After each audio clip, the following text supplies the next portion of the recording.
他当舔狗3年，替他挡刀，净身出户，他却搂着白月光骂他是狗。芒果过敏濒死，他转头就出轨对象，签字离婚那天，他笑了。江雪柔，你的深情我不稀罕了。爸，我想好了，我要和雪柔离婚。宋林这话一出，对面沉默良久，才问：小林啊，真没有缓和的余地了吗？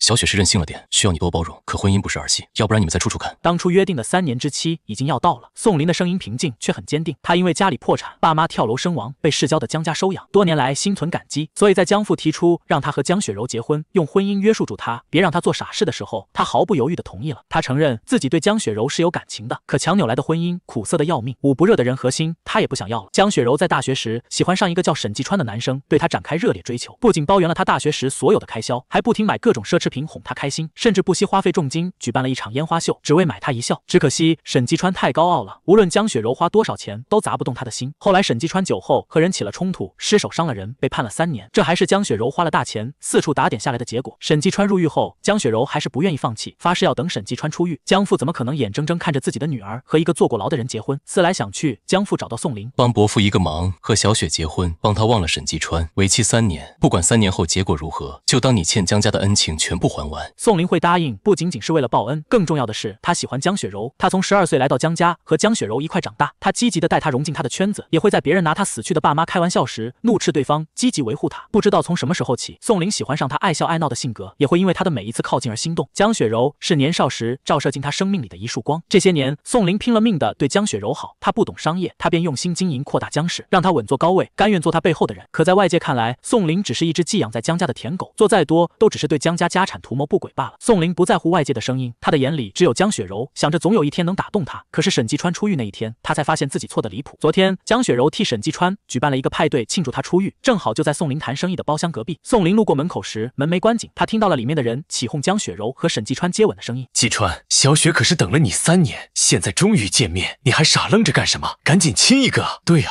亲一个，亲一个！沈继川在起哄声中有些不好意思地看向江雪柔，这不好吧？雪柔现在都是有老公的人了，我这样做不就越界了？话落，江雪柔不屑地嗤笑道：宋林只是我身边养的一条狗而已，算什么老公？我说往东，他绝对不敢往西，你怕他干什么？没了我们江家，他什么也不是。宋林脚步一顿，心脏有种被撕裂开的痛，他抬头顺着那条缝看进去，江雪柔已经主动勾住沈继川的脖子吻了上去，心脏像是扯开一个大洞，鲜血直流，垂在身侧的手攥紧成拳。但宋林表面却很平静，在生意场上混的这些年，他早就练就喜怒不形于色的本领。他冷静地推开门，打断了2人的亲吻，看着坐在沙发中央的江雪柔说：已经快12点了，我们该回家了。包厢里热闹，因为宋林的突然到来而冷却下来，没人敢说话。江雪柔脸上闪过一抹心虚，随即想到什么，当着众人的面冷声讽刺：宋林，你是不是忘了你的身份？你有什么资格管我？宋林强压着情绪，一字一句道：我是你老公，自然有资格管你，跟我回家。他大步上前，抓着江雪柔的手，想把她强行带走。他没办法做到看着江雪柔和另一个男人接吻而无动于衷，没有当场情绪失控，已经是他最大的忍耐限度了。沈继川眼疾手快地抓住江雪柔，另一只手放在宋林面前和他对峙。小雪说她还不想回去，她又不是小孩子，你管这么严格不太好吧？宋林冷冷瞥了他一眼，雪柔是我的老婆，什么时候轮到你来对我指手画脚了？让开！宋林看见那张虚伪的脸就觉得心烦，直接伸手把人推开。他手掌刚碰到对方的衣服，沈继川突然往后重重摔了下去。宋林愣了一下，还没反应过来，就被江雪柔用力推开。他脚下不稳，快摔倒的时候，下意识撑住了旁边的桌子，手掌却刚好按在桌上的水果刀叉上，锋利的刀面划破手掌，瞬间鲜血直流。宋林只感觉手掌一片刺痛，但更痛的是胸口的某个位置。江雪柔只顾着关心沈继川，他把人扶起来，紧张道：继川，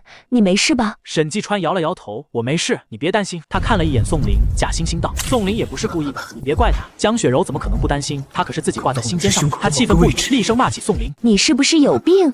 推他干什么？继川要是有个3长2短，你负得起责任吗？宋林将手掌的伤口摊开在江雪柔面前，伤口有点深，鲜血顺着手掌滴落在桌面上。他自嘲一笑，问：那我呢？他要是有个3长2短，江雪柔会为他掉一滴眼泪吗？江雪柔这才意识到是自己害宋林受伤的，神情有些不自然，但很快又理直气壮地说：不就是一个小伤口吗？你皮糙肉厚的，怎么能跟季川比？他把宋林推到一边，命令道：你就坐在这等我，等我什么时候玩尽兴了，就跟你回去。说完，他转身又回到了沈继川身边。宋林像被人随意抛弃在一边的玩偶一般，无人在意。他低头看了一眼手掌，自嘲地笑了起来，果然还是他太太自信了，以为自己做得够多，江雪柔的眼里就会有他。3年之期已经到了，他还是没能完成江父交给他的任务。宋林叫服务员送了止血绷带过来，他给自己处理好伤口后，就坐在那儿看着江雪柔和沈继川。他脸上没什么表情，却在心里暗暗下了决定，他要离婚。既然江雪柔还是忘不掉沈继川，那他愿望成全他们，也放过自己。他有些累了，坚持不下去了。这些年，他为江雪柔付出的不单单是精力，还差点赔上了一条命。刚结婚那年，江雪柔被人绑架，他为了保护她，差点被人废掉一双腿。他把江雪柔护在身下，被打成了重伤，在医院躺了3个月。为了让江雪柔放心，自己不是贪图江家的家产，他提前签了婚前财产协议，如果离婚，他净身出户。他还把每个月的工资都上交给江雪柔，他想要什么，他全都无条件答应。宋林以为这样就能真心换真心，可换来的却是对方更加肆无忌惮的践踏。江雪柔把他的尊严踩在脚下的时间够长了，他决定重新把那些东西都捡回来。派对持续到了半夜2点，江雪柔才一脸醉意的走到宋林面前，不耐烦道：“你还坐着干什么？走啊！”宋林压下情绪，把他扶到车上，开车带他回家。刚到家，江雪柔就吐了宋林一身，外套上沾满了那些污秽物。他忍着恶心，把人放在沙发上，直接把外套丢进垃圾桶里，再扶着江雪柔回房间洗澡。一番折腾后，终于把人收拾干净。宋林把人扶上床，给江雪柔盖被子的时候，女人突然伸手勾住他的脖子，把他拉向自己。宋林呼吸一滞，看着他迷迷糊糊睁开眼睛，盯着自己看了半天。就在他压制不住心动的时候，江雪柔突然拍了拍他的脸颊，一脸厌恶：“你知道吗？我最讨厌你这副心理深沉的模样，搞得像全世界都欠你一样，恶心死了。”宋林浑身僵住，刚冒出来的心动瞬间消失得无影无踪。他像被人迎面泼了一盆冷水，错愕又狼狈不堪。他抿了抿唇，心凉了个到底，替江雪柔盖好被子。宋林没再留恋，转身去客房睡觉。虽说有3年之约在身，可宋林一开始就是奔着能和江雪柔过一辈子去的。可惜造化弄人，江父重重叹了一口气，把宋林的思绪拉回来。你对小雪的好我都看在眼里，说到底是我们江家亏欠了你。既然你意已决，那我尊重你的选择。谢谢爸。宋林刚挂断电话，江雪柔就揉着脑袋下楼，睡眼惺忪地问：“你在跟谁打电话呢？”宋林收起手机，语气有些敷衍：“没谁，一个合作伙伴而已。”江雪柔看了他一眼，没再多问，毕竟生意上的事情他一向不感兴趣，也懒得过问。宋林拿出昨晚连夜拟定好的离婚协议，递给江雪柔：“这个需要你签一下字。”他话还没说完，江雪柔直接把文件抽走，翻到最后一页签名处，不耐烦地朝他伸手：“笔。”宋林愣了一下，把笔递给他，只见江雪柔毫不犹豫地在上面签下自己的名字，然后把东西一块塞进他怀里。宋林忍不住道：“你不先看看里面的内容？”江雪柔一脸奇怪地看他：“公司的事情一向不是你做主吗？我又看不懂，看这种东西纯属浪费时间。”虽然宋林现在是江氏的总裁，但很多重要的事情还是需要经过江雪柔的手，只有他签了字，合同才能生效。看来他并没有看到上面的离婚协议几个大字，只把这份文件当成平常的工作文件了。宋林觉得自己有必要跟他解释清楚，免得日后拉扯不清。这不是公司的文件，是离。江雪柔懒懒地打了个哈欠，再一次打断他的话，语气不耐：“行了行了，这些事情你自己拿主意就行，别烦我。”说完，他转身朝洗手间走去，一边走一边拿出手机给沈继川发语音消息：“继川，你怎么醒这么早？昨晚你睡得好吗？昨天你喝了不少酒，今天起床会不会头疼？要不要我给你送点醒酒汤过去？”江雪柔跟沈继川说话的语气温柔到能掐出水来，跟刚才不耐烦的样子简直判若两人。宋林沉默地攥紧了手里的离婚协议，打消了想解释清楚的想法。反正江雪柔已经签了字，这份文件已经生效了，他知不知道也没有那么重要了。只要过了1个月的离婚冷静期，他们就再也没有关系了。宋林收好文件，径直去厨房做早餐，但他只做了自己的，没准备江雪柔的那一份。江雪柔洗漱完，照例坐在自己平常的位置。她昨天喝太多酒了，这会儿头昏欲裂的，只想先喝一碗醒酒汤缓缓。以往他喝醉酒，宋林都会准备好醒酒汤和一桌子合他胃口的清淡小菜，可现在餐桌上空荡荡，什么都没有。江雪柔皱着眉，不高兴地问：“早饭呢？什么都没有，你让我吃什么？”宋林吃完最后一口，把自己面前的盘子收了，看了他一眼，语气不同以往，甚至说得上冷淡：“昨晚忙着照顾你，晚睡早起，没精力做。”那总不能叫我饿肚子吧？冰箱里有面包，你饿了就凑合吃吧。宋林回应得很敷衍，穿好外套就准备出门。江雪柔从没见过这样的宋林，陌生的像另一个人。她下意识想发脾气，又后知后觉回想起昨天的事情，她表情一僵。昨晚她确实做得过分了点，难怪宋林今天敢甩脸色给她看。算了，就原谅她今天这一次。她到了嘴边的话又咽了下去，一把拉住准备出门的宋林，伸出手：“我的礼物呢？今天可是我的生日，你没忘吧？”宋林沉默了2秒，说：“我没准备。”以往宋林都会提前2个月给江雪柔准备生日礼物，给她弄各种惊喜，但今年什么都没有。其实他买好的礼物就放在房间里，但是他不想送，既然决定要离开，就断得干脆点。江雪柔再也忍不住了，怒火中烧道：“我生日这么重要的事情你都能忘，你故意的吧？宋林，你耍脾气也要有个度，我能忍你一次，不代表每次都能忍你。你别忘了，你是靠着我家才能活到现在，要不然你就是个笑话，哪里还能像现在这样西装革履、人模人样的在高级办公楼里出入？”江雪柔说的像施舍一样高高在上的姿态，让宋林有些不适。既然都说到这了，那干脆把离婚的事情也说了吧，也省得再耽误双方的时间。宋林正想开口，门铃却响了，可是门铃里显示的是沈继川的脸。一看到沈继川，江雪柔也顾不上跟他争吵了，立马跑过去开门。宋林看着他雀跃的步伐，喉间化开一抹苦涩。门一开，沈继川就提起手中的蛋糕，笑道：“小雪，我来给你过生日，这是我亲手做的蛋糕。”江雪柔一脸感动的抱住他：“继川，你真好，只有你记得我的生日，不像某人。”他若有所指的看了一眼旁边的宋林，宋林装作没看到他们的亲密举动，准备换鞋。沈继川突然叫住他：“宋林，你要去哪？留下来一起给小雪过生日吧。”他语气一顿，带着几分绿茶味：“还是说你不想看见我，所以想出门躲我？对不起，我应该打个招呼再过来的。”宋林冷嗤了一声：“你想多了，你还不值得我专门出门一趟，你在我这里没那么重要。”沈继川好不容易来一趟，他大方点给他们腾位，好让他们过二人世界。他说完，沈继川脸色一变，江雪柔却看不下去了，立马维护起沈继川：“宋林，你会不会好好说话？继川好心邀请你，你非要这么尖酸刻薄吗？”他直接抢过宋林手里的车钥匙，强硬道：“留下来，吃完蛋糕再走。”不给宋林拒绝的机会，江雪柔直接把人拉到沙发上坐下。宋林皱了皱眉头，但还是忍了。沈继川打开蛋糕，腼腆一笑：“我第一次做蛋糕，可能做的不是很好吃。”江雪柔捧场道：“你第一次能做成这样已经很棒了，看着好好吃啊！我从没见过这么可爱的蛋糕，快点蜡烛，我要许愿。”宋林看着江雪柔一脸激动的样子，只觉得讽刺。以前江雪柔每年过生日的蛋糕都是他亲手做的，那些蛋糕比沈继川手里这个好看1000倍，可他从没在他脸上看见这样惊喜的表情。他终于明白了，原来爱和不爱区别这么大。沈继川给江雪柔唱起生日歌，宋林被迫敷衍的应和了2句。江雪柔切完蛋糕，把其中一份推给他，宋林看了一眼却没有接。沈继川看了他一眼，又开始作妖：“宋林，你怎么不吃？是我做的蛋糕，看起来太没食欲吗？”宋林指了指上面的黄色果酱，冷淡道：“我对芒果过敏，吃不了。”沈继川一脸失望：“这样啊，那真是太可惜了。”江雪柔看不得他失望的模样，看着宋林冷声讽刺道：“你矫情什么？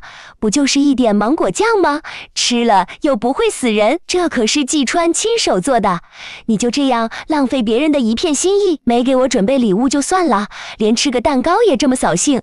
宋林，你故意的吧？我不管，你今天必须把这块蛋糕吃了。”这几句话听得宋林一阵心凉。以前江雪柔会因为别人递芒果制品给他而生气，对那些人发脾气，说他吃不了芒果，他们是要害死人吗？现在为了沈继川，却跟他说吃了又不会死。爱情的力量还真是伟大，短短几年时间就能把人变得面目全非。宋林看江雪柔的眼神明显冷了下来，不死心的又问了一遍：“你确定要我吃？”江雪柔不耐烦道：“真啰嗦。”他直接咬了一大块蛋糕，直接往宋林嘴里塞。他塞过来的时候，宋林没有躲，奶油的甜腻在舌尖化开，他却觉得这是他吃过最苦的东西。江雪柔看着宋林咽下去说：“你看，这不是没事吗？”话音刚落，宋林的脸就涨红了起来，他捂着自己的脖子，张开嘴大口，又急促的呼吸起来。江雪柔愣住了，有些担心：“宋林，你没事吧？”宋林感觉喉咙像火烧一样，难受的说不出话来。他想让江雪柔帮他拿过敏药，却听见沈继川轻笑了一声：“宋林，你装的太像了，差点把我们都骗过去了。过敏发作不是这个样子的，顶多起红疹而已，你这也太夸张了。”话落，江雪柔也冷静了下来。其实她从没见过宋林过敏的样子，而且现在距离宋林吃下蛋糕不过短短10几秒的时间而已，他就一副要死了的样子，想想确实太假了。江雪柔皱起眉头，一把甩开宋林求救的手，厌恶道：“你太过分了，这样骗我有意思吗？”江雪柔带着沈继川毫不犹豫地离开了，丢下了快要窒息的宋林。他一度快晕厥过去，又强撑着爬上楼，走进房间的时候已经没有力气了，重重摔倒在地，眼前的景象也开始模糊起来。他艰难地撑起身体，从床头柜里拿出过敏药，干咽下去后，用最后一丝力气给自己叫了个救护车。救护车到的时候，宋林已经晕过去了，再醒来的时候，人已经在医院了。他望着纯白的天花板，苦笑了一声，还好他自救及时，要不然这条命恐怕捡不回来了。从阎王殿走过一趟之后，宋林更坚定了自己要离开的决心。江雪柔可以不爱他，但不能这么糟践他。宋林在医院住了1个星期，江雪柔一次都没来看望过，连一通关心的电话都没有。也是，他现在应该在某个地方和沈继川卿卿我我，哪有时间搭理他？这个想法刚闪过，手机就响了起来，是江雪柔的电话。宋林愣了一下，犹豫片刻，最后还是接了。电话一接通，江雪柔还是那副颐指气使的语气：“你人呢？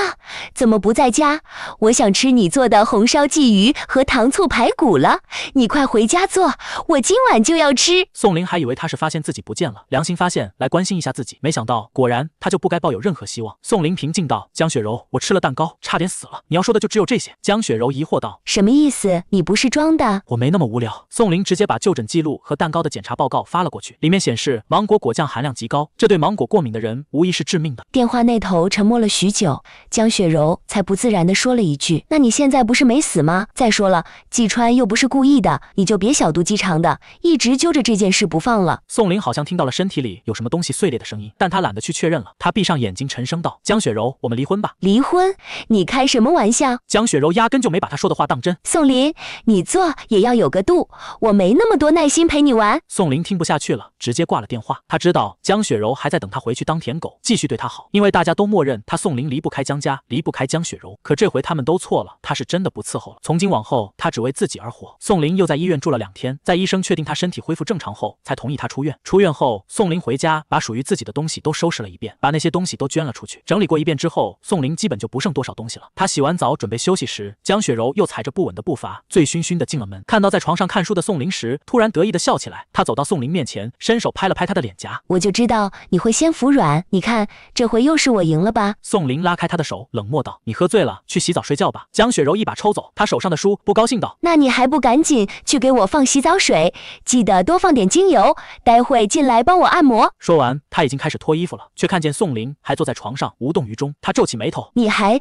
愣着干什么呢？”宋林举起前几天在包厢里被刀叉划伤的手掌，上面还缠着绷带，手受伤了，碰不了水，你自己解决吧。他没有伺候江雪柔的义务，他放低姿态太久了，江雪柔甚至把他当佣人来对待了。江雪柔盯着他看了几秒，无奈地叹了口气，走上前，手指勾起宋林的下巴，让他仰视自己。他放柔了语气，有几分服软的意思。好了，那天强迫你吃芒果是我不对，我以为你只是轻微过敏，哪想到会这么严重。毕竟他只是知道宋林对芒果过敏，却从没有看过他真正过敏的样子，所以也就没当一回事。说这话的时候，江雪柔眼里闪过一抹心虚，但很快又恢复那副理直气壮的样子。我做错了，我认了，但那也是你先在季川面前不给我面子，我一时气不过才那样的，所以你以后不要轻易惹我生气了，好吗？江雪柔摸了摸宋林的下巴，跟逗小狗一样。宋林眉头微蹙，直接拿开他的手，冷冷道：“所以只要惹你生气，我就没有好下场，是吗？”哎呀，我都道歉了，你怎么还揪着不放呢？你什么时候变得这么斤斤计较了？这话听得宋林想笑，他差点丢了一条命。江雪柔却打算用几句道歉把他糊弄过去，到头来还说他斤斤计较。到底是什么时候开始，他连一条人命都不放在眼里了？还是说他只是没把他宋林的命放在眼里？如果那天换成是沈季川，他肯定会时时刻刻守在病床前吧？宋林冷着一张脸，薄唇紧抿成一条线，这是他生气时惯有的表情。江雪柔突然发现自己好像很久没有看到宋林发脾气了，他总是一副不冷不淡的样子，像个机器人一样，没有半点情趣。可是现在他竟然觉得他生气的样子有点性感。江雪柔盯着他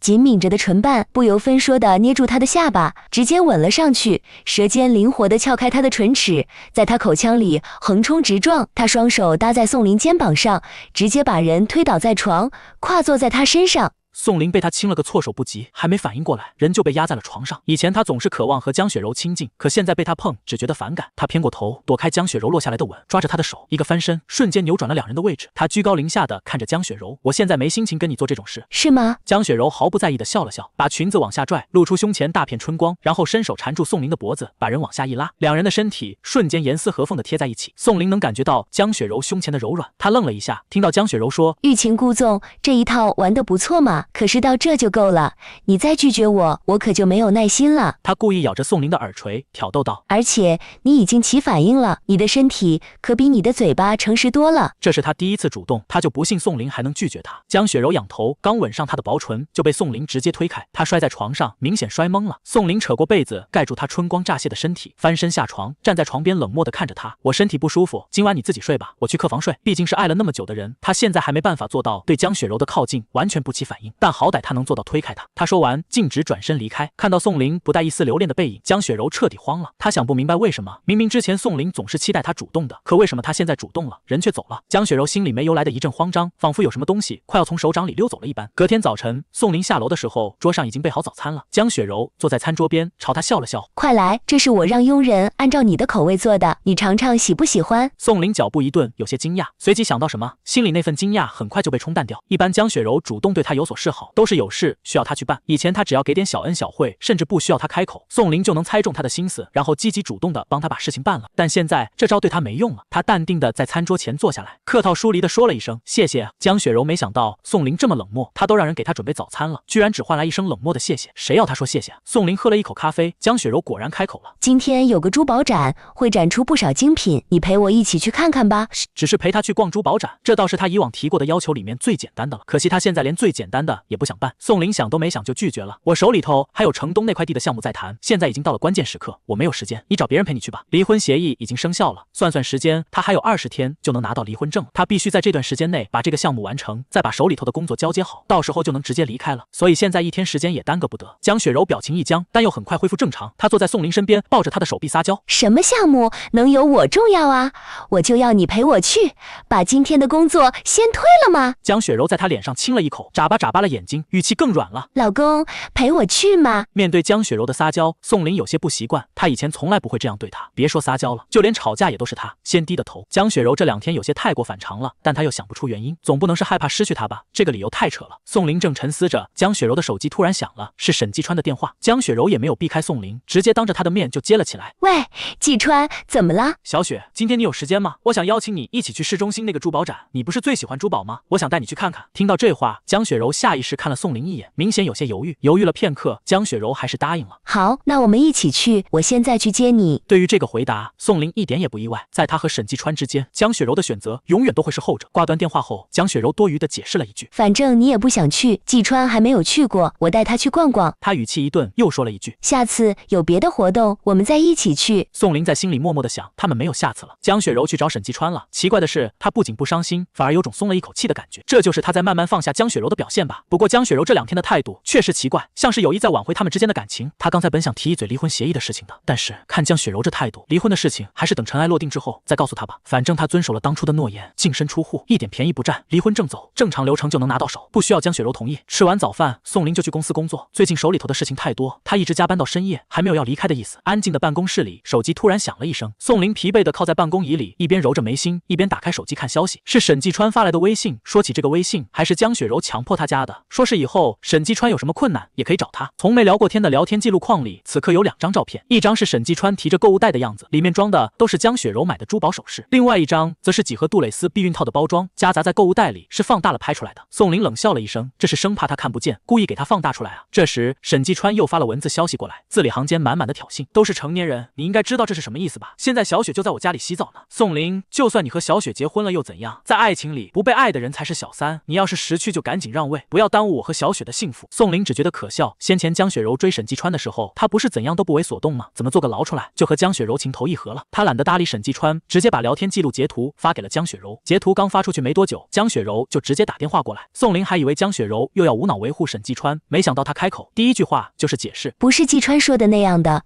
那个杜蕾斯只是他买东西的时候送的，而且我和他现在只是单纯的朋友关系，我对他已经没有那种男女之情的喜欢了。宋林无声嗤笑，那活动方还真是大方，一送几盒，况且前几天他们在包厢里接吻的画面他还历历在目。江雪柔许久听不到宋林的回应，心里莫名有些慌乱。老公，你在听吗？宋林很轻地嗯了一声，咧一声，江雪柔心里松了一口气，继续说，你知道的，当初他是为了我才入狱的，要不是他为了帮我，也不会遭受牢狱之灾，所以我只是可怜他而已。他为我做了这么多，我总要帮助他点什么，良心才会好受一点。当初江雪柔带沈季川去酒吧和朋友一起玩，被人骚扰，沈季川为了保护他才跟人起了冲突，他当时喝了酒，一激动就抄起旁边的酒瓶砸了人家的头，直接把人脑袋砸成了重伤。所以江雪柔这话说的确实没错。宋林难得赞同的点了点头，语气很淡，你对他好点是应该的，公司还有事情要处理，我先挂了。说完他直接挂断电话，没再给江雪柔解释的机会。不管江雪柔是出于什么原因对沈季川这么好，在他这都不重要了。宋林不想回家再面对江雪柔那张脸，正好公司事情也多，干脆就在办公室里住了下来。他加班加点忙活了大半个月，总算拿下城东那块地，合同一签，他心里那块石头总算落了地。在张总的安排下，两人一起去了度假村放松身心。宋林洗完澡出来，正坐在阳台吹海风喝小酒的时候，又收到了沈季川发来的消息，又是2张照片，一张是江雪柔只穿着内衣内裤的私密照，另一张则是一份购房合同，是江雪柔买给沈季川的房子，底下还有一句挑衅的话，就算你把我们的聊天截图发给小雪又怎样？他不仅没怪我，还对我更热情了。无聊。宋林在心里评论了一句，沈季川这些行为在他看来愚蠢且幼稚，他懒得回复，只是平静地拉黑了对方。可他没想到第2天江雪柔会找来，还是带着沈季川。江雪柔黑着脸，一瞬不瞬地盯着他看，厉声质问道，宋林，你这样有意思吗？宋林眨了眨眼睛，觉得他这话挺莫名其妙的，他反问道，我出来度假也不行？你别装傻，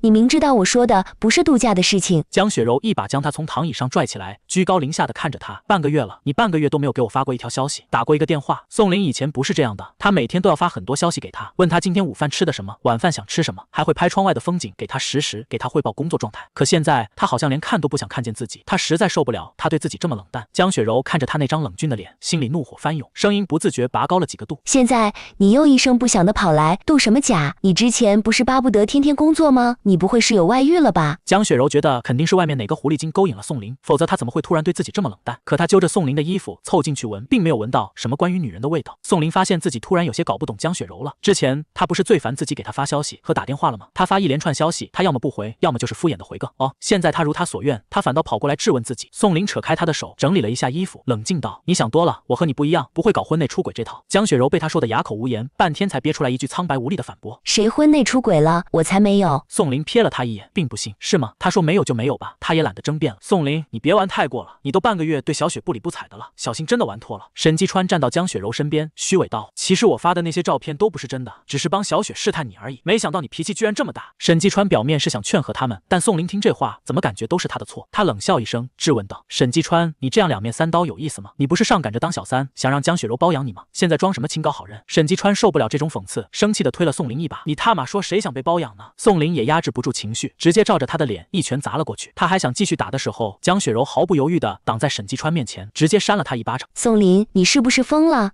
谁允许你动手打人的？宋林垂着眸盯着地板，自嘲一笑。果然还是这样，江雪柔每次都会下意识地维护沈继川，那他跑来这里质问自己又有什么意义？他压根就不是什么舍不得，只是舔狗突然不舔了，他不习惯了而已。其实江雪柔打完之后就有点后悔了，他伸手去摸宋林的脸：“老公，我不是故意的。”宋林拍开他的手，转头看他冷冷道：“够了，到此结束吧，我跟你没什么好说的。”说完，宋林转身就要走。江雪柔还想说什么，沈继川却说：“我来跟他解释吧，你等我一下。”沈继川抓住宋林的手臂，想拦住他。宋林厌恶地甩开他的手：“别碰我！”他的力道不大，可沈继川的身体却突然往身后倒去。电闪火石之间，沈继川抓住了他的手，在他还没反应过来的时候，拽着他一起跌入旁边的游泳池。碰到水的那一刻，一股恐惧铺天盖地的席卷而来，把宋林紧紧包裹住。宋林小时候溺水过，所以他一直很害怕水，他不会游泳。求生的本能让宋林手脚并用地扑腾起来，脑袋探出水面时大喊着救命，随即又被呛了一口水。挣扎中，他看到江雪柔一头扎进了水里，朝着他的方向游来。宋林心里升起一抹希望，却眼睁睁地看着江雪柔转了个方向，把沈继川救了上去。宋林一颗心瞬间沉入谷底。他曾经看过沈继川游泳，不会游泳的人明明是他啊！江雪柔知道的，可是为什么不先救他？身体往下沉的同时，宋林也彻底心死了。快失去意识的时候，突然有一双手拽住了他，把他从水里捞了出来。宋林趴在池边，不停地咳嗽，救生员替他顺了顺，着急地问：“宋总，你感觉怎么样？需不需要去医院？”吐出几口水之后，宋林才觉得没那么难受了。他朝救生员摆摆手，示意自己没事。余光突然瞥见正在给沈继川做人工呼吸的江雪柔。宋林苦笑一声，默默转身离开。宋林回家后，把自己所有的东西全部清理干净，然后打电话问助理离婚证的事情。因为今天是离婚冷静期结束的第一天，助理表示刚拿到手。宋林说：“你现在送过来吧。”拿到离婚证后，宋林把他和新打印的离婚协议一起放在了床头，然后买了最近时间的一趟航班，提着行李箱走出大门，打了辆车直奔机场。他把江雪柔所有联系方式拉黑，掰断了电话卡。在飞机起飞的前一秒，喃喃道：“江雪柔此生再也不见。”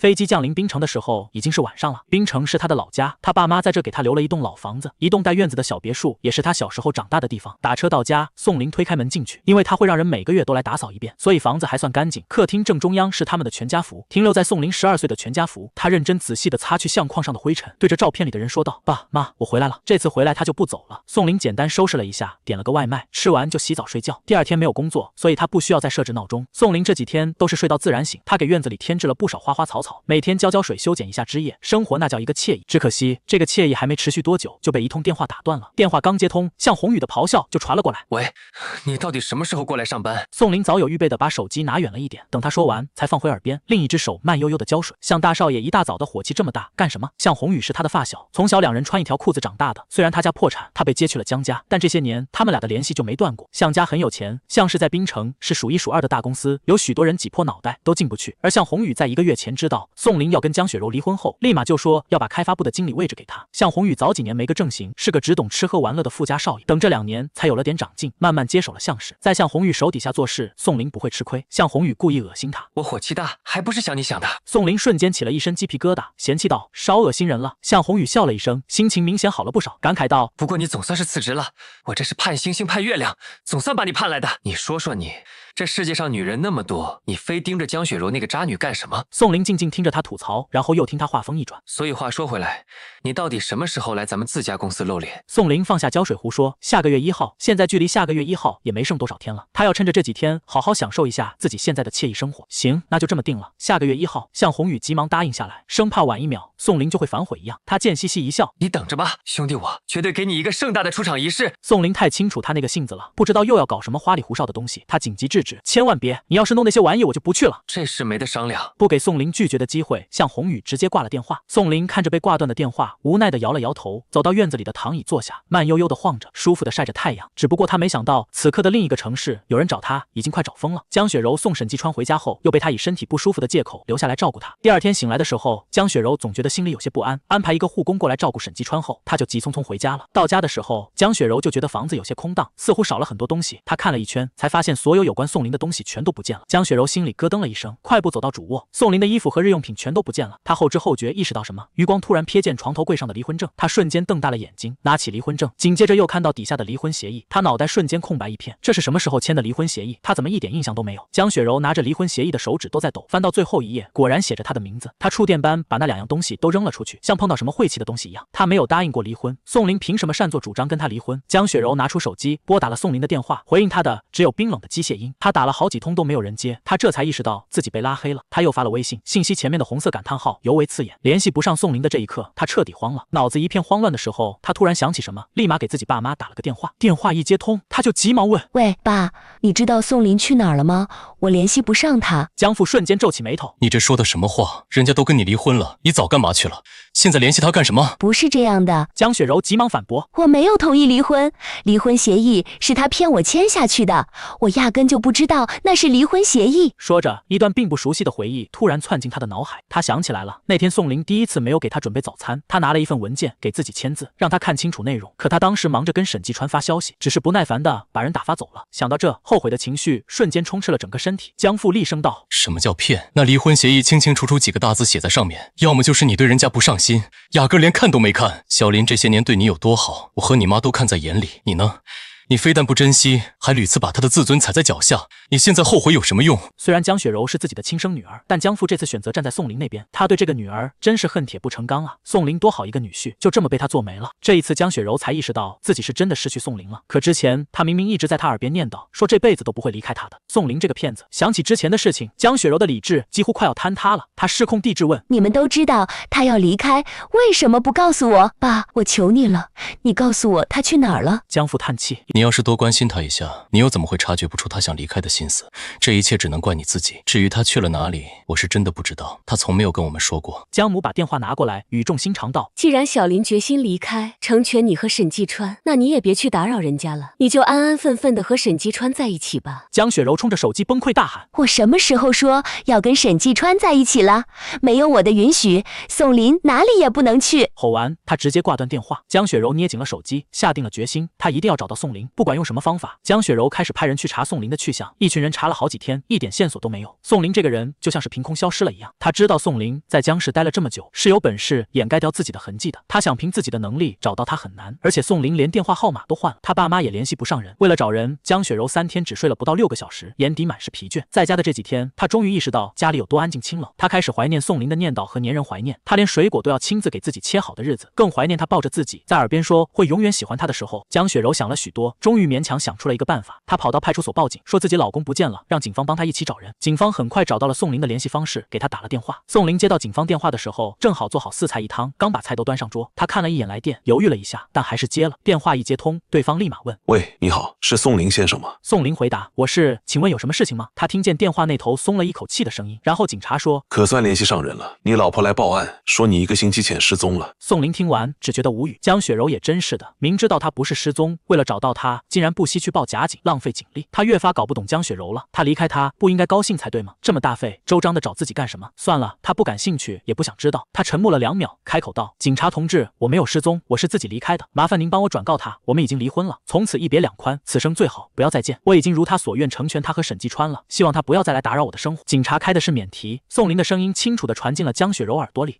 我不要！江雪柔崩溃大喊，她从警察手里拿过手机，急着表明心意。老公，我求你了，你不要离开我。自从你走了，我才发现我爱上你了。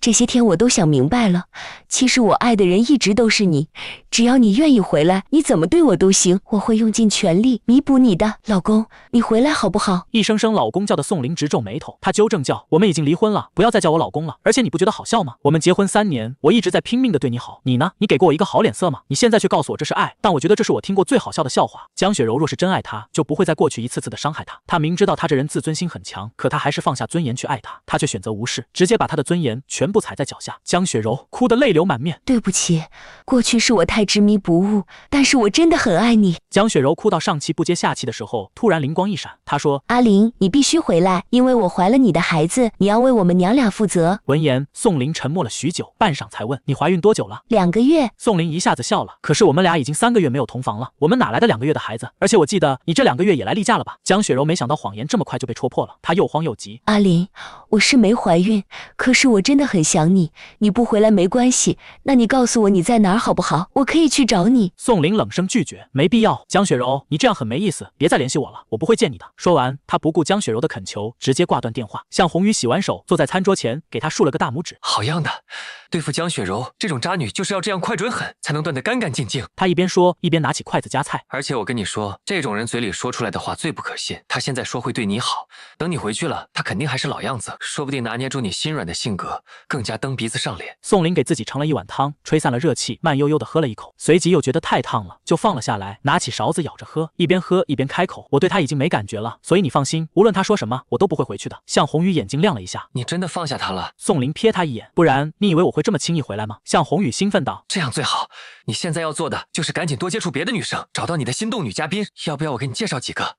我身边可都是各行各业的优秀女性，比那个江雪柔强100倍。宋林懒得搭理他，只说道：我现在没兴趣谈恋爱，只想先工作。向红宇赞同地点点头：也是，赚钱比较重要。纵然亲耳听到宋林说了那些绝情的话，江雪柔还是不肯死心，动用所有人手去搜寻宋林的位置，让人根据刚才的手机号码实行定位。他在等消息的时候，沈继川却找上门来了：小雪，你这几天怎么都不联系我了？发给你的消息一条也没回我，你不打算理我了吗？他这几天一直久等不来江雪柔，一打听才知道他正在满世界找宋林。知道宋林和他离婚的时候，沈继川高兴坏了，心想他终于可以成功上位了。可谁能想到宋林一走，江雪柔心里好像没有自己的位置了，所以他慌了，不想自己这几年的光阴白白浪费掉，他就主动跑来找江雪柔了。江雪柔现在满心满眼都是宋林，哪里还有功夫和沈继川聊天？敷衍的回应：我最近有事，你先回去吧，有空我会联系你的。江雪柔拨通手下的电话，想问问进度，却被沈继川拿走手机，直接挂断。江雪柔恼了：沈继川，你干什么？沈继川双手握着他的肩膀，定定看着他的眼睛：小雪，你和宋林已经离婚了，是他主动抛弃你的，所以你别再找他了，行吗？你不是说你喜欢我吗？我也喜欢你啊，现在宋林走了，我们终于可以光明正大的在一起了，你难道不高兴吗？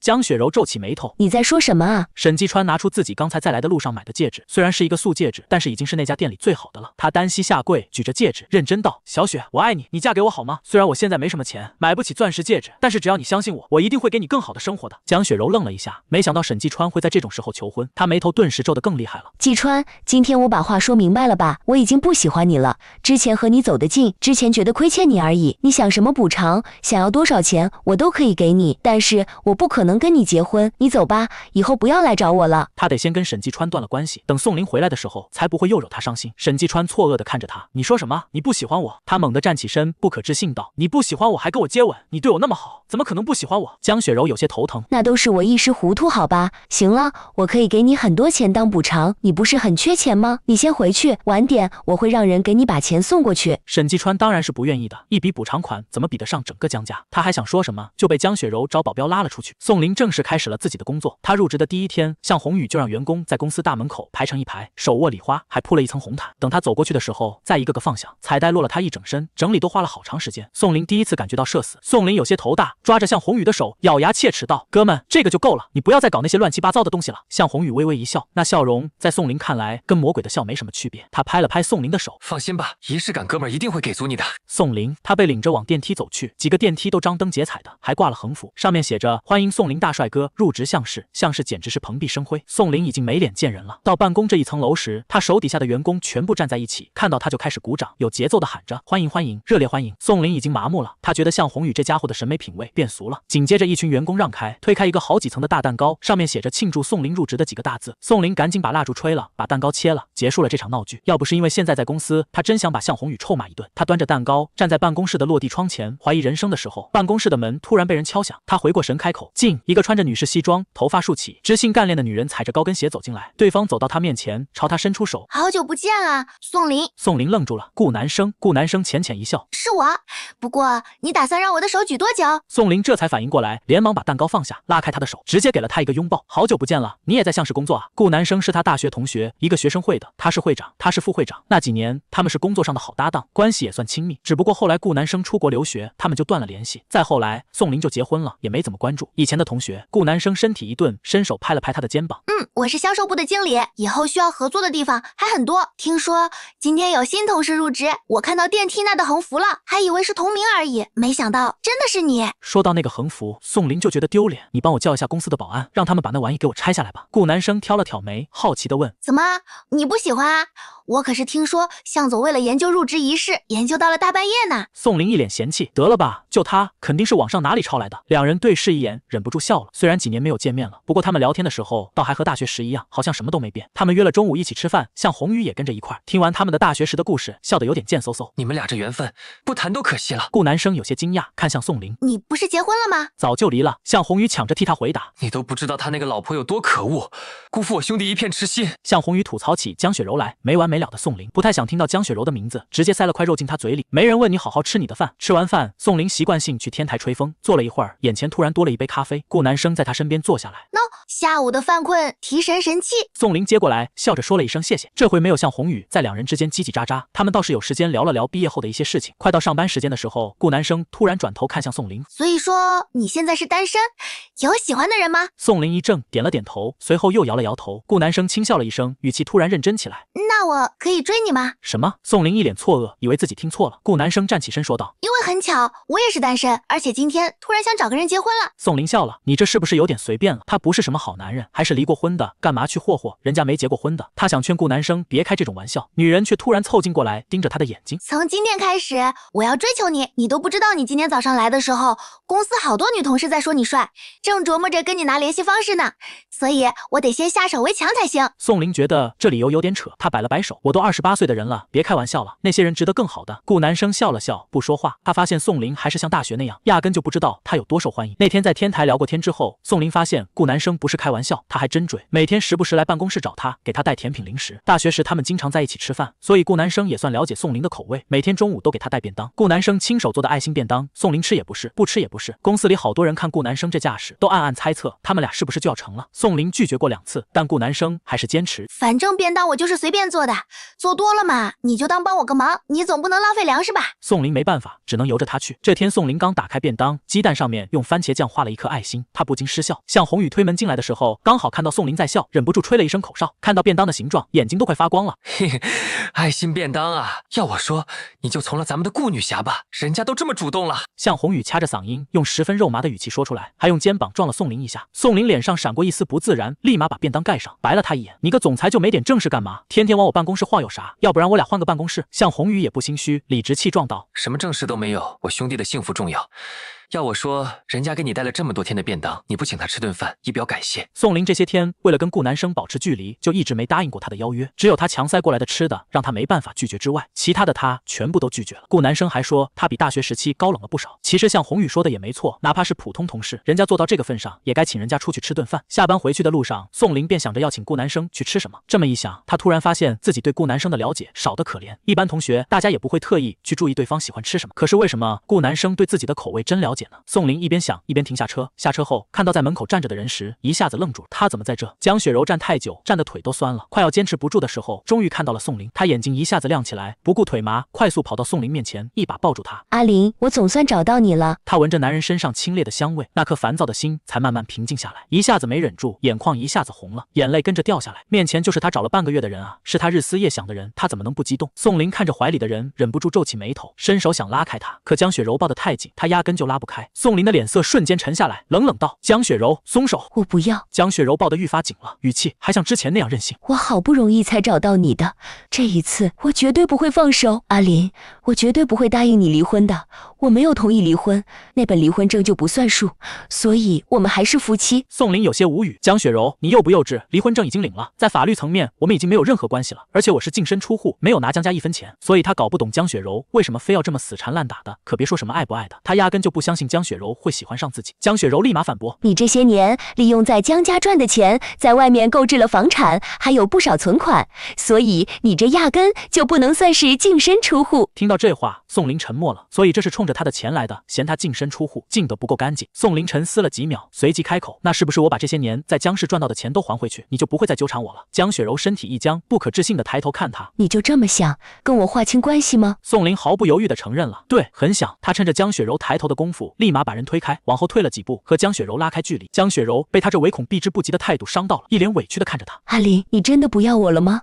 我真的知道错了。他哭得愈发厉害。我不应该看不清楚自己的心。其实我知道你从高中就喜欢我了，是我一直选择无视。我以为你会一直陪在我身边。宋林愣了一瞬，脑子里有什么东西在一瞬间炸开，炸得他有些头晕目眩。他极力稳住身体，看着江雪柔：你说什么？你一直知道我喜欢你？江雪柔哭得梨花带雨，急忙点了点头。她在哭，宋林却突然有点想笑。原来他一直都知道啊，他从高一开始喜欢江雪柔，知道自己和他门不当户不对，所以一直小心翼翼地把自己的爱意隐藏起来，默默地对她好。后来他每交一个男朋友都会带到自己面前，又或者是让他出谋划策帮他追男生。宋林以为他不知道，只把自己当哥哥，所以才会这么信任他，让他干这些事。毕竟这些事对一个喜欢他的人来说是极其残忍的。每次看到他身边站着不同男人的时候，宋林都会想，为什么那个人不能是他？那些年他卑微地把自己的小心思藏好，没想到在江雪柔眼里只是拙劣的隐藏，其实他早就无所遁形。那个时候的自己在他眼里一定很好笑吧？宋林讽刺地扯了扯嘴角，原来你一直都知道，只不过你以为我不会离开你，所以你就可以把我的喜欢当成理所应当，甚至踩在脚下。他看江雪柔的眼神愈发冰冷。江雪柔，你让我觉得恶心。说完，他直接推开江雪柔，把开门进去。江雪柔有些慌张地跟上去，试图解释：不是的，阿林，当时我年少轻狂，我不懂事，所以才……啪！宋林毫不犹豫地关了门，那扇门差点拍扁江雪柔的鼻子，她吓了一跳，往后退了2步，刚好踩空台阶，直接摔了下去，膝盖磕在台阶上，痛得她站不起来，手掌也被蹭破了，往外渗着血丝。江雪柔什么时候吃过这种苦，一下子忍不住哭了出来。但无论她哭得再惨，宋林都没有半点动静，连开门出来看她一眼都没有。江雪柔哭累了，就去附近的药店买了碘伏和创可贴，坐在车上把伤口处理好，然后坐在车上等宋林出来。等着等着，他就在车里睡着了。第二天，宋林出来上班的时候，发现江雪柔还在外面，手里还拎了一份早餐。他面色憔悴，却强撑着笑容：早啊，昨晚睡得好吗？你还没吃饭吧？这是我给你买的早餐。宋林连个余光都没给他，径直掠过他，丢下一句话：你再不走，我就报警告你骚扰。他上了车，径直开车离开。江雪柔的笑容一下子僵在了脸上。宋林去公司的时候，正好在停车场碰见了顾南生，对方跟他打招呼。这回他没再躲，而是大大方方的回了个招呼。顾南生有点奇怪的看着他：今天太阳打西边出来了，你居然敢跟我打招呼了？宋林笑了：你又不是洪水猛兽，我为什么不敢跟你打招呼？顾南生啧了一声：一看你就是贵人多忘事，你忘了你前几天躲我躲得有多凶，公司里的人还以为我是什么母夜叉呢。这事确实是他做的不对，所以宋林酝酿了一番后开口：那今天晚上我请你吃饭，当赔罪怎么样？电梯正好开门，顾南生经电梯的脚步一顿，打量了宋林一眼，确定他没有在开玩笑之后，终于笑了：这可是你说的，不准反悔。不反悔。下班的时候，宋林还是在停车场等顾南生，开车带他去沿江的一家西餐厅吃饭。两人点好菜就开始闲聊。菜上来的时候，宋林看到水果沙拉里面的芒果时，微不可察的蹙了一下眉。顾南生瞥了他一眼，把水果沙拉拿过来，用干净的叉子把里面的芒果全部挑到自己的盘子里，然后又把沙拉推到他面前。No， 没有芒果啦，你可以吃啦。宋林被他这个小举动震惊到了。你怎么知道我不能吃芒果？顾南生插着芒果往嘴里送，想了想，最后还是决定不撒谎了。他坦白道：因为我大学的时候一直在观察你啊，你每次看到芒果就会皱眉，直到有一次我在你包里发现了过敏药，就大概猜到啦。宋林愣了一下，端起水杯抿了一口水，掩饰自己的不自然。顾南生却直勾勾地看着他，突然说：你的耳朵红了，宋林，你害羞了。宋林立马揉了一下耳朵，苍白无力地解释道：这是被热的，他都快30岁的人了，怎么能承认因为对方的三言两语就开始害羞？主要是顾南生的话很容易让人误会。想了想，宋林还是打算印证一下自己内心的想法。你说你大学一直在观察我，那是不是证明你大学的时候喜欢我？对呀。顾南生直白的让人害怕，他低头笑了一声：说出来你可能不信，我对你一见钟情，但是你那个时候心里有人，我就没敢说出口，怕让你困扰。其实大学毕业的时候我想告白的，但最后还是怂了，因为我知道你不会接受我。说起那段无疾而终的暗恋，顾南生是有些感慨的，但他语气平静的像在讲别人的故事。哪怕我出国之后也一直关注着你的消息，后来我知道你和江雪柔结婚了，我就彻底死心了。可是你说奇不奇怪，我碰到的优秀的人那么多，但我就是对他们提不起兴趣。一直对你念念不忘。我每天都在后悔当时大学的时候为什么不勇敢一点，然后我就在公司遇见你了。顾南生抬头看他，眼睛都是亮了，像装满了星星一样。在公司确定那个人是你，又得知你离婚之后，我就下定了决心，无论有多难，这次我一定要勇敢一次，哪怕你一直拒绝我。宋林一怔，不知道原来还有这段故事。他突然觉得自己这阵子的刻意冷漠和疏远有点伤人心。顾南生继续往下说，你应该不知道吧，其实咱们学校有很多女生都喜欢你，但是你的眼睛只看得见江雪柔。宋林沉默了。那时候他确实只看得见江雪柔，就连那间大学都是因为江雪柔报考了他才报的，因为他想让两人在同一个学校，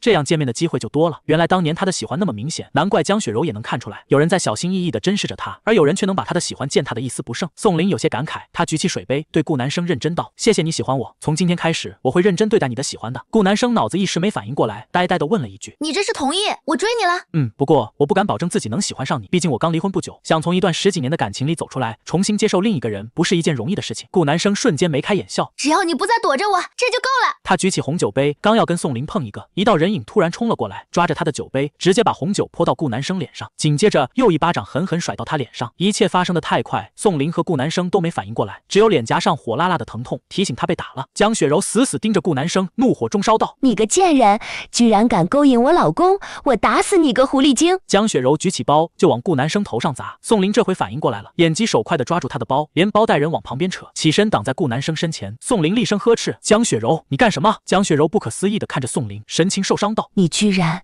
为了这个女人推我，我只是在教训这个狐狸精啊，是不是她勾引了你，所以你才要跟我离婚的？阿林，我比她漂亮啊，比她年轻，你不要喜欢她，你喜欢我好不好？宋林觉得江雪柔疯了，他冷冷丢下一句不可理喻，然后叫来保安拦着江雪柔。他买完单后带着顾南生上车离开。上车之后，宋林才看清楚了他脸上的伤，江雪柔估计用了10×10的力气，顾南生那半边脸完全肿了，手指印还清晰的留在上面。宋林整张脸都黑了，他强压着怒火，低声道，对不起，我没想到他会跟过来，还对你动手，如果你想报警，我也可以陪你去，绝对不会包庇他。顾南生对着镜子照了照脸，随即摇了摇头，算了，我看他精神状态不太好，报警就不用了，就当是我倒霉吧。就算顾南生不说，宋林也知道他是因为自己的缘故才放过江雪柔的，要不然按他那个雷厉风行的性格，估计早把人按到派出所去了。江家对他有恩，江雪柔要是进了派出所，江父江母免不了要担心。宋林沉声道，谢谢。顾南生觉得好笑，又不是你打的，你说什么？谢谢，快送我回家吧，好累。宋林开车送顾南生回家，中途还买了消肿药。等到顾南生住的小区楼下时，他也跟着一块下车上了楼。进门之后，宋林洗了手，示意顾南生坐下，过来，我帮你擦药。顾南生坐过去，和他挨得有点近，他小声道，你轻点，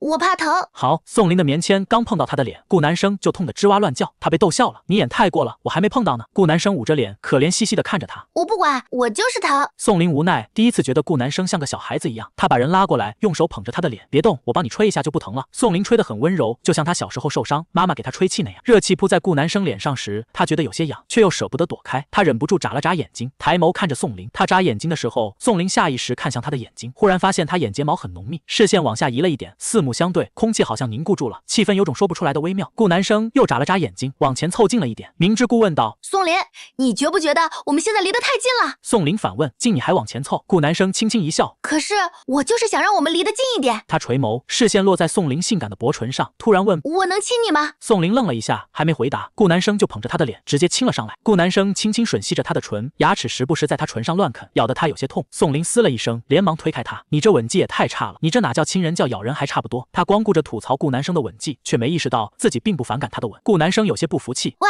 你见好就收吧，这可是我的初吻。宋林愣住了，一脸震惊，你从来都没交过男朋友？他气鼓鼓的，那不然呢？所以能亲成这样就不错了，不行的话你教我啊。宋林觉得他生气的时候好可爱，脸颊鼓鼓囊囊的，像小松鼠一样，他像是着魔了一样，下意识回了一句，好，我教你。话落刚落，两人都愣住了，宋林才反应过来自己说了什么，顾南生则是笑眯眯的把嘴唇凑过去，宋老师，你说吧，要怎么教？你不会是怂了吧？男人是最经不起激的。宋林眼眸微眯，用手指挑起他的下巴，谁说我怂了？话落，他低头吻了上去，他吻得很温柔，唇瓣碾过顾南生的嘴唇，带着几分疼惜。顾南生勾住他的脖子，笨拙的回应他。宋林不知道自己什么，被顾南生压在了沙发上。女人伸手去解他的衬衫纽扣时，他一下子清醒过来，一把按住他的手，是不是太快了点？顾南生喘着气，眼里多了几分欲望，眼尾泛红。快吗？我可是从18岁等到28岁。他等了10年，现在恨不得立马就把宋林身上的衣服都给扒了。宋林轻笑了一声，搂着他的腰，细细摩挲着，安抚道：“别急，我们慢慢来。这种事太急，对你来说没好处。”顾南生翻了个白眼：“你是我垂涎了10年的男人，你觉得我睡了你有没有好处？”宋林一双丹凤眼危险的眯起：“所以你追我只是为了睡我？那睡完这一次，我们一拍两散？”才不是！顾南生立马反驳，重重在他唇上亲了一下：“那你说我们现在算什么关系？”宋林修长的手指划过女人的眼角，勾唇一笑：“你说呢，女朋友？”其实他并不排斥顾南生，甚至很欣赏他的工作能力。刚才接吻的时候，他发现自己好像有一点点心动，那种久违的心脏酸酸甜甜的感觉。顾南生听见那3个字，愣了好久。他这种不真实感，好像自己做了10年的梦，有朝一日终于实现了。他用美肿的那半边脸去蹭了蹭宋林的脸颊。你说我是不是在做梦啊？你要不掐我一下？宋林看着他笑道：“不用掐，还有一种方法能验证。”顾南生好奇地问：“什么？”宋林掐着他的下巴又吻了上去。宋林回家的时候，外面突然下起了雨，他车上没放伞，下车准备快速往门口跑的时候，又看见了那个熟悉的身影。江雪柔蹲在门口，身体已经被雨水浇湿了，可怜巴巴的。他一看到宋林，立马站了起来，无措的像个孩子，小心翼翼地拉住他的衣角。阿林，我知道错了，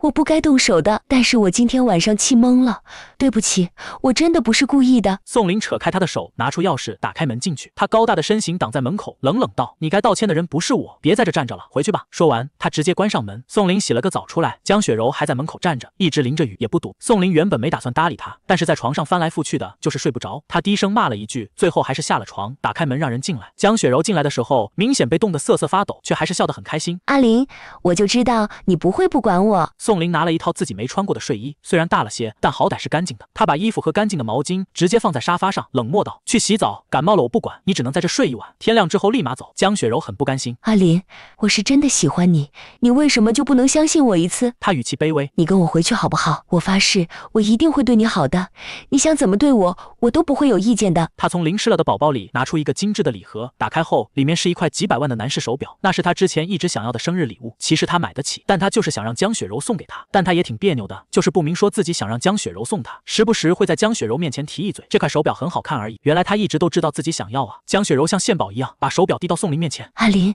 你看，你一直想要的手表我也给你买了，以后你有什么想要的东西我都可以买给你，你跟我回去好不好？”宋林看着他，表情更冷了。听过一句话吗？迟来的深情比草贱。江雪柔，我希望你不要再做这种自我感动的事情，你爱住不住，不住就出去，记得把门关好。宋林越过他，径直回了主卧。关门的时候，他听见什么东西掉落在地上的声音，但他没管，关上门就睡觉了。隔天起床时，宋林闻到了一股食物的香味，从房间里出来，刚好看到江雪柔端着早餐出来。他有些笨拙地笑了笑：“我手艺没有你好，不过看起来还可以，你尝尝。”他把小米粥往宋林那边推了推。宋林瞥了一眼说：“你自己吃吧，我不喜欢，不过你得吃快点，我准备上班了。”江雪柔的笑容再次凝固在脸上，她失魂落魄地吃了几口后就吃不下了。宋林让她出去，然后锁上门，准备上门，没想到一转身就看到了风尘仆仆赶来的沈继川。沈继川看到宋林，恨不得杀了他，但是他第一个走向的人是江雪柔。沈继川从口袋里拿出一枚戒指，上面点了一颗小碎钻，他很认真地说：“小雪，这回我给你买了钻戒，你是不是就能答应跟我在一起了？”江雪柔一脸厌恶地皱起眉头，直接打掉他手里那枚戒指。我说了多少遍了，让你不要再缠着我，你烦不烦？滚啊！说完，江雪柔整理了一下表情，看向宋林，想说送他上班。宋林看了看沈继川，又看了看江雪柔，说道：“我现在面对你的心情跟你面对沈继川是一样的，所以别再来缠着我了，我不想再看见你。”话落，江雪柔的脸色刷一下变得苍白。宋林到公司后，顾南生突然从背后拍了他一下，趁他转头的时候偷亲了他一下。宋林无奈又宠溺地看着他，公司人多会被人看见的。顾南生毫无顾忌：“怕什么？老娘就是要让他们都知道我追到你了。”他抓起宋林的手和他十指紧扣，不到半天的事情，宋林和顾南生的恋情就传遍了整个公司，就连向红宇也专门跑过来八卦。在宋林不愿意透露两人是怎么在一起的细节时，向红宇气得牙痒痒。行，你这么小气，那等你结婚，我份子钱非得少200块钱才行。宋林丢下2个字：幼稚。宋林约了顾南生晚上去他那吃饭，他亲自下厨，向红宇也非要去凑热闹，当电灯泡。3人到了家门口，还有说有笑的，完全没注意到角落里藏了一个人。沈继川死死盯着宋林，面目扭曲道：“我都跟你说了，不要给我抢江雪柔，既然他不愿意跟我在一起，那你就去死吧，只有你死了，他才会跟我在一起。”沈继川在宋林拿出钥匙开门的时候，从花坛里冲了出去，手里锐利的尖刀直接朝他刺去。宋林，去死吧！宋林只感觉一抹银光闪过，他还没反应过来，顾南生已经挡在他前面了，替他挨了那个。而江雪柔也不知道从哪个角落冒出来，用手死死抓着刀刃，还阻止了沈继川把刀刺得更深。宋林反应过来后，一脚将沈继川踹飞出去，然后接住了往下倒的顾南生。向红宇急忙冲上去制服，准备逃跑的沈继川用花盆把人砸晕之后，立马报警。宋林捂着顾南生的腹部的伤口，手指都抖：“生生，你不要吓我，你坚持住，我现在就送你去医院。”他抱起人急忙上车，开车往医院赶。从头到尾他都没有看过江雪柔一眼。江雪柔低头看了一眼手掌，两只手掌都被刀划开，伤口深不见底，肉已经往外翻了，血一直流个不停。如果是之前，他早就喊疼了，可现在再疼也疼不过他的心。江雪柔呆呆地看着宋林离开的方向，他也受伤了。可是宋林不会再回头看他了。宋林把人送到医院后，就一直在手术室外面等着，在心里祈祷了千万遍之后，终于等到医生出来说了一句：“伤患没有大碍，很快就会醒。”宋林瞬间松了一口气，一直在病床边守着顾南生。顾南生醒来后，宋林说的第一句话就是：“你傻不傻？谁让你往我面前站的？你不要命了是不是？”他很生气，看到顾南生中刀的时候，比他自己挨一刀都痛。顾南生笑得没心没肺：“你可是我喜欢了10年的人，我怎么舍得你受伤呢？”他伸手揉开宋林紧皱在一起的眉头，笑道：“不要这么严肃，我伤口有点疼，能不能要个清清止痛？”宋林瞪他：“你还有心情开玩笑？你知道我有多担心你吗？”说是这么说，他还是凑上去亲了一下。他给顾南生倒了一杯水，喂他喝完后，后怕的说道：“以后有任何危险的情况，你只能往我身后躲，不准冲在前面，听见没有？”顾南生笑嘻嘻道：“孙命。”顾南生在医院养了大半个月的伤，一出院，宋林就把他所有东西都搬到自己家，让他过来跟自己一块住，自己更方便照顾他。他笑得有些不好意思，但眼里都是得逞。宋老师，我们这样会不会太快了？宋林捏了一下他的脸颊，在他唇上轻啄了一下，得了便宜还卖乖。沈继川因为蓄意杀人被逮捕，判了15年，而江雪柔从那天之后就再也没有出现在宋林面前，但他偶尔能在一些角落看到他，他只远远看着，没有上前打扰，所以宋林就当没看见。宋林和顾南生正式开始同居。顾南生伤口彻底痊愈的第2天，就爬上了宋林的床，直接把人吃干抹净。宋林发誓要睡回来，毕竟他们俩来日方长。